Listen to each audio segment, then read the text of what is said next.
దేవుని బిడ్డలుగా బతకడానికి ఆశ ఉండాలి. మనం దేవుని బిడ్డలుగా బతకడానికి ఆశ లేకపోతే అసలు మనం ఎందుకు దేవుడి దగ్గరికి వస్తున్నాం మనకు అర్థం ఉండదు.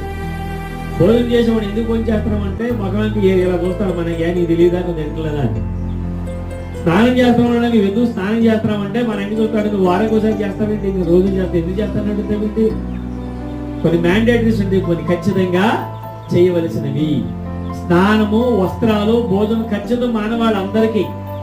జంతువులు కూడా నీళ్ళలో స్నానం చేస్తే చూస్తున్నారా? రోజు చేస్తున్నారా? 2 పూట్ల దేవుని పిల్లలారా వచ్చిందే. కాబట్టి పిల్లలు గమనించండి, పరిశుద్ధ నువ్వు రక్షణ పొందుకున్నావు, దేవుడిని పరిశుద్ధాత్మ నీ దగ్గర ఉండాలంటే వ్యక్తిగత శుభ్రత కూడా ఉండాలా? వ్యక్తిగత శుభ్రత కూడా ఉండాలి, గుర్తుపెట్టుకోండి.